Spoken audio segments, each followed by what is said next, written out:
മാലിന്യമുക്തി തുടർ പദ്ധതിയാണെന്നും അതിന്റെ ആദ്യഘട്ടം വിജയകരമായും പൂർത്തിയാക്കി ജില്ലയിലെ ആദ്യ പഞ്ചായത്തായി മാറിയ വെച്ചൂരിന്റെ പ്രവർത്തനം ഏറെ മാതൃകാപരമാണെന്ന് കേരള ഹൈക്കോടതി ജഡ്ജി ജസ്റ്റിസ് എൻ നാഗരേഷ് അഭിപ്രായപ്പെട്ടു. വെച്ചൂർ പഞ്ചായത്തിനെ സമ്പൂർണ്ണ മാലിന്യമുക്ത ഗ്രാമമായി പ്രഖ്യാപിക്കുന്ന ചടങ്ങ് ഉദ്ഘാടനം ചെയ്യുകയായിരുന്നു അദ്ദേഹം. ലഹരിയുടെ ഉപയോഗം നാം ആലോചിക്കാത്ത തലത്തിലേക്ക് മാറിയെന്നും ഇതിനെതിരെ നമ്മുടെ ഉത്തരവാദിത്വം എന്ന നിലയിൽ ബോധവൽക്കരണ പരിപാടിയുമായി പഞ്ചായത്ത് തന്നെ മുന്നിട്ടിറങ്ങിയത് അഭിനന്ദനാർഹമാണെന്നും അദ്ദേഹം അഭിപ്രായപ്പെട്ടു. ആ യുവാവ് വീട്ടിൽ കൊണ്ടുവരാൻ സാധിക്കും.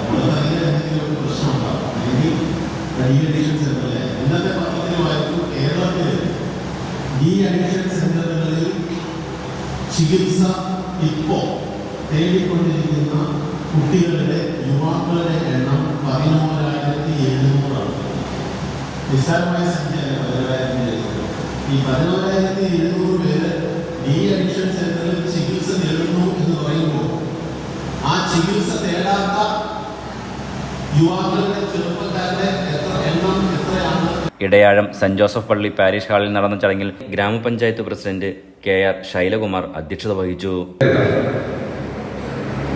ഗവൺമെന്റ് നിർദ്ദേശാനുസരണം ഗ്രാമപഞ്ചായത്ത് ഭരണസമിതി കൃത്യമായി മാലിന്യ സംസ്കരണവുമായി ബന്ധപ്പെട്ടുള്ള വിഷയങ്ങൾ സജീവമായി ഇടപെടുകയും അതിന്റെ പൂർണ്ണതയിലേക്ക് എത്തുന്ന ഒരു സാഹചര്യത്തിലാണ് നമ്മൾ നിൽക്കുന്നത്. നമുക്കറിയാം, സംസ്ഥാന ഗവൺമെന്റും അതുപോലെ തന്നെ ത്രിതല പഞ്ചായത്ത് സംവിധാനമൊക്കെ നമുക്ക് ചെയ്യേണ്ട കാര്യങ്ങളൊക്കെ കൃത്യമായി ചെയ്തു തരികയും. വൈസ് പ്രസിഡന്റ് ബിൻസി ജോസഫ്, സ്ഥിരം സമിതി അധ്യക്ഷന്മാരായ PK Manilal, Soji George, S Beena, മാലിന്യമുക്ത നവകേരളം ഉദ്യോഗസ്ഥരായ Bebin John Varghese, TP Sreesankar, panchayat secretary VN Rejimon തുടങ്ങിയവർ പ്രസംഗിച്ചു. തുടർന്ന് മാലിന്യ സംസ്കരണം, ലഹരി ബോധവൽക്കരണം എന്നിവ സംബന്ധിച്ച് നടന്ന ഏകദിന ശില്പശാലയിൽ ഗ്രാമപഞ്ചായത്ത് അംഗങ്ങൾ, കുടുംബശ്രീ, ബാലസഭ, ശാസ്ത്രസേന അംഗങ്ങളടക്കം 100 കണക്കിന് പേർ പങ്കെടുത്തു. Enlight news, Vaikom.